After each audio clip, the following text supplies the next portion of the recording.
Selamat pagi bersama saya Cindy Raja. Mari kita awali pagi ini dengan semangat baru, motivasi hidup sehat dan inspirasi yang akan membawa kita lebih dekat kepada kebugaran fisik, mental dan spiritual. Perubahan kecil dalam hidup kita hari ini bisa menjadi langkah besar menuju umur panjang yang penuh kebahagiaan. Bersama kita akan merangkul kisah kemenangan, wawasan menarik, dan kekuatan harian yang berakar pada kebesaran Sang Pencipta. Tetap bersama kami di program Renungan Pagi, di mana setiap kata adalah dorongan untuk hari yang lebih baik. Kita mulai pagi ini dengan syukur dan harapan menuju hidup bugar selamanya. Ditulis oleh Kai Kusma bersama Pendeta Denny Kanajo. Selamat mendengarkan. Salam. Selamat pagi para pendengar yang diberkati oleh Tuhan dimanapun Anda berada saat ini. Kita akan sama-sama mendengarkan firman Tuhan melalui audio Renungan Pagi pada tanggal 29 November 2025 dengan judul Tuhan melupakan lebih daripada melupakan mobil yang penyok. Sebelum kita melanjutkan bacaan renungan kita pada pagi hari ini, kembali saya mengajak semua para pendengar yang setia untuk berdoa bersama-sama. Bapa kami yang bersemayam di dalam takhta kerajaan sorga, terpujilah nama-Mu ya Tuhan pada pagi hari ini. Sebelum kami melakukan segala aktivitas pelayanan dan pekerjaan kami sangat rindu sejenak untuk merenungkan firman Tuhan. Terima kasih Tuhan Yesus, ampuni kami Bapa, karena kami sudah berdoa hanya di dalam nama Tuhan Yesus, Juru Selamat kami. Amin. Ayat inti kita terambil di dalam Mazmur 51 ayat yang ke-11 hingga ayat yang ke-12. Demikian firman Tuhan. Sembunyikanlah wajah-Mu terhadap dosaku, hapuskanlah segala kesalahanku, jadikanlah hatiku tahir ya Allah, dan perbaharuilah batinku dengan roh yang teguh. Mari kita ikuti penjelasannya. Suatu hari ketika saya sedang mengendarai mobil impian, baru suami saya ke tempat kerja, saya membuat spakbor belakang penyok. Ketika saya menyadari saya tidak bisa memperbaikinya sebelum suami saya mengetahuinya, saya meminta anak-anak saya yang masih kecil untuk memastikan bahwa saya sendiri yang harus memberitahu ayah mereka apa yang telah saya lakukan. Sekitar pukul 17.30, itu mereka menghentikan dia saat dia berbelok ke jalan masuk. Ayah tidak akan percaya apa yang ibu lakukan. Apa yang dia lakukan? Ayah, ini sangat buruk sehingga dia tidak ingin kami memberitahu ayah bahwa dia membuat mobil Mercedes penyok. Jadi saat suami saya memberikan ciuman selamat datang, dia sudah tahu tentang penyok pada mobil itu.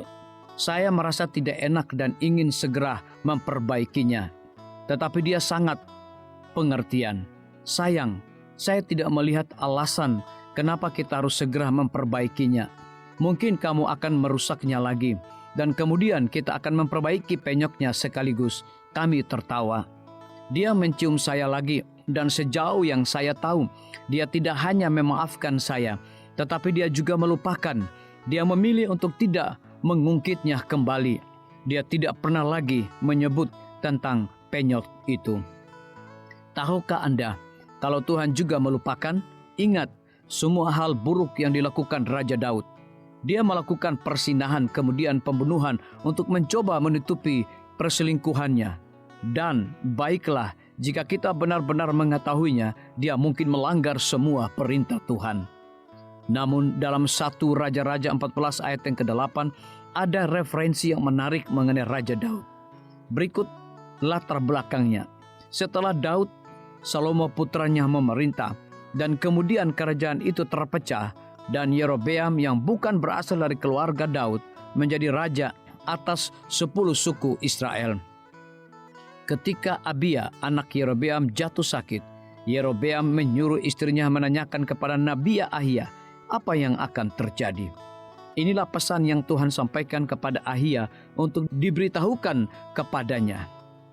Nyonya Yerobeam, meskipun Tuhan mengambil kerajaan itu dari rumah Daud dan memberikannya kepada Yerobeam, Tetapi Engkau tidak seperti hamba-Ku Daud, yang tetap menaati segala perintah-Ku dan mengikuti Aku dengan segenap hatinya, dan hanya melakukan apa yang benar di mata-Mu.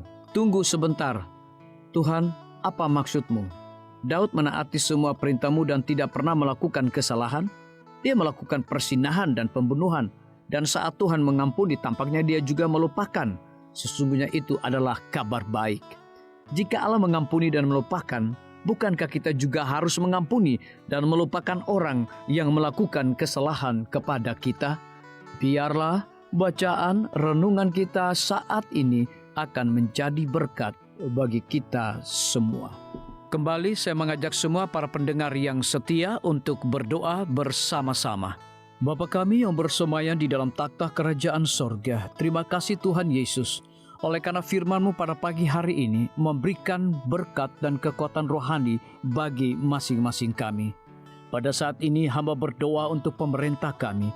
Tuhan memberkati Bapak Presiden bersama dengan wakil, para menteri dan seluruh stafnya, Bapak Gubernur bersama dengan wakil, Bapak Bupati bersama dengan wakil, Bapak Wali Kota bersama dengan wakil, camat dan seluruh stafnya, kepala desa, lurah, RT, RW, dimanapun mereka berada saat ini. Kiranya Tuhan lindungi mereka, pelihara mereka, curahkan hikmat dan pengetahuan sorga kepada masing-masing mereka, agar mereka dapat menjalankan roda pemerintahan boleh sesuai dengan amanah dan titah daripada Tuhan sendiri. Pada pagi hari ini kami juga berdoa untuk para tim medis. Tuhan berkati dokter, perawat, bidan, farmasi, nutrisionis. Kiranya hikmat dan pengetahuan sorga, roh dedikasi yang tinggi, roh kelemah lembutan Tuhan berikan kepada masing-masing mereka, agar mereka dapat memberikan pelayanan yang terbaik bagi setiap pasien yang membutuhkan pelayanan mereka setiap hari. Kami juga berdoa untuk guru-guru, kepala sekolah, siswa, mahasiswa, bahkan dosen di setiap lembaga pendidikan. Kiranya hikmat dan pengetahuan sorga Tuhan berikan kepada masing-masing mereka, agar mereka dapat mendidik setiap anak-anak untuk memiliki karakter Yesus Kristus. Hamba juga berdoa untuk TNI, Polri, PNS, wira swasta, petani, nelayan, ojek online dimanapun mereka berada.